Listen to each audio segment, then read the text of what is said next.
So Eddie Hearn clowns Deontay Wilder and his opposition. He says that Anthony Joshua toyed with Dominic Brazil for 6 rounds in his 17th fight.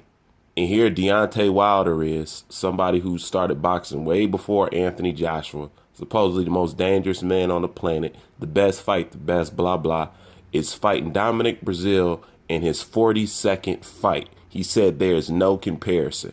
And Eddie Hearn, right, there is no comparison. What in the hell are you doing fighting Dominic Brazil at this level in your career anyway? That just goes to show you how he has picked over and messed over competition that he was supposed to fight a long time ago.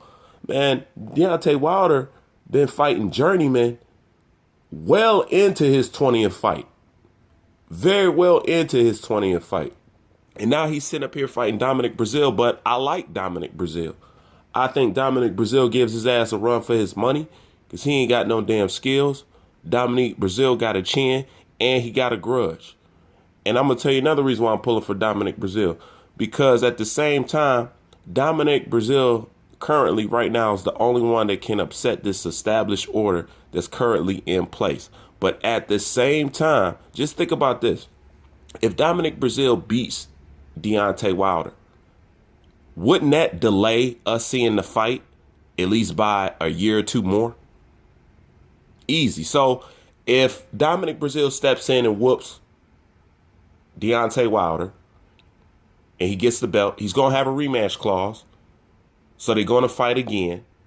And then will come his next opponents, Ortiz, Kalnacki, or whatever. Or he can have to do a rematch with any one of those guys. So that's why I said the fight is not happening until 2023, because truthfully, the fight should happen 2022. But I know the bullshit and delay of the Al Haymon PBC team, so I just chalked it up to 2023. And that's what it looks like. But what I didn't take into consideration, what if somebody steps in and whoops Deontay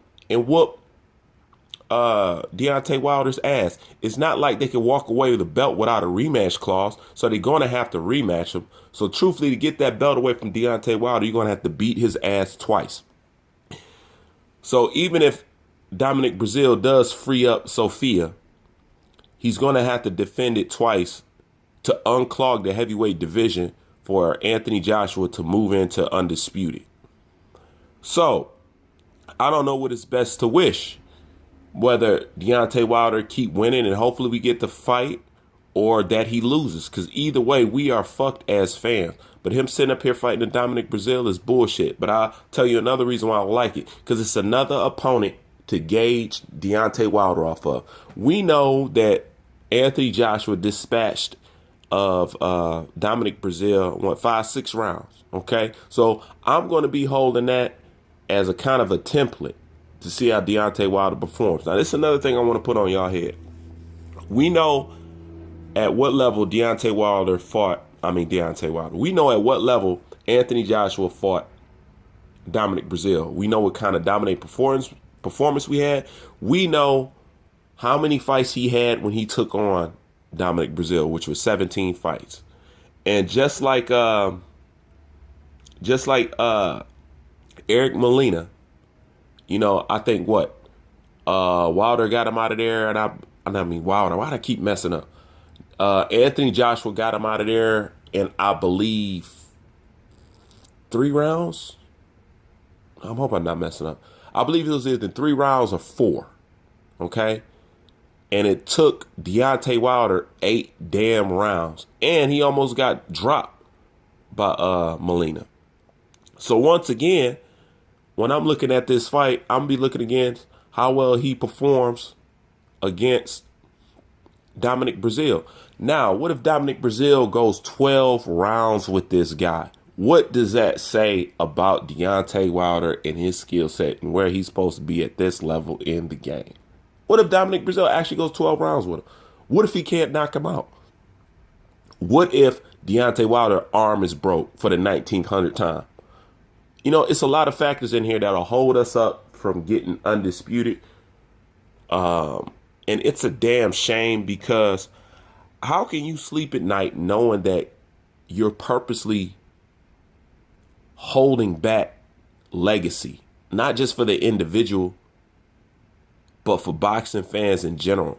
You're delaying legacy, man. And I know what it is. You're going to try to wait Anthony Joshua out, so he has to sit up here and juggle all these sanctioning body mandatories, hoping that he'll get tired and the workload will get tedious, so he'll break down and go ahead and give you 50-50.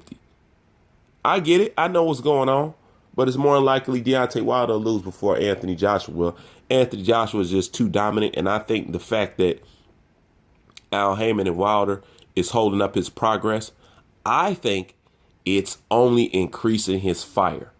That's what I honestly think. I think it's only going to make him more deadly, more dangerous, because Anthony Joshua is literally improving every damn fight. He's experiencing and he's showcasing a new skill set, and he sticks with it throughout the fight to try to build up his versatility and his just have more weapons under his belt. And he's tried out different styles. He tries winning fights in different styles, different techniques. He can fight on the inside. He can fight on the outside. And he's only getting better from here. The only thing that I see holds him up is if he reaches his peak, is he smart enough to say, you know what? I need new trainers and new coaches now. I've outgrown you guys. That's my problem with a lot of fighters. And that's one thing I'm going to talk about Triple G in my next video. But is he smart enough to know when he needs to make a switch? Now, he's smart enough to reach out to Freddie Roach saying he was interested in working with him. I think that was a very good look. I don't want him to be wrapped up too much in loyalty, just keep improving himself. But without getting too far off the mark here, the whole conversation is about Deontay Wilder fighting Dominic Brazil in his 42nd fight when Anthony Joshua fought him in his 17th fight. That shows you this guy is leagues ahead of this guy. He is leagues ahead of this guy. And Eddie Hearn is right. It's a fucking joke. It's a fucking joke. You're not supposed to be having no fight like that at this level in your career. That's a fight you're supposed to have years ago, a long ass time ago. Your fan base is just now getting Deontay Wilder versus Dominic Brazil. That's shitty as hell, man. Piss poor as fuck. But like always, man, I got to side with Hearn on this and say that your opposition at this point is an absolute joke. That's why you couldn't put the shit on pay-per-view. Number one, you are not a pay-per-view draw. Your opponents are. Tyson Fury was, but you are not. Because if you was really a star, Deontay Wilder, I'm talking about if you was really a star, you could actually put Wilder and Dominic Brazil on pay-per-view. Fuck yeah. Hell yeah, you could. But Wilder's not a big enough star. He's not a big enough star. You know what I'm saying? You seen how big his fight with Anthony Joshua was? And that was because of Anthony Joshua. Hell, before Anthony Joshua, to be honest with you, I didn't know who the fuck Dominic Brazil was. I'm going to be real with you. I didn't know who the fuck he was. You know what I'm saying? So just like Deontay Wilder, he's made him a household name. You know what? AJ got so much fame, he could give people careers by just mentioning their name. Like, here, you want a career? Here, let me mention your name on ESPN. You know what I'm saying? That's how much juice this guy got. But anyways, it's a goddamn shame to be fighting this level of opposition this late in your fucking career. What a bum. Anyways, like always, that's my thoughts on it. Leave your thoughts in the comment section. Bruce Vane, I'm out.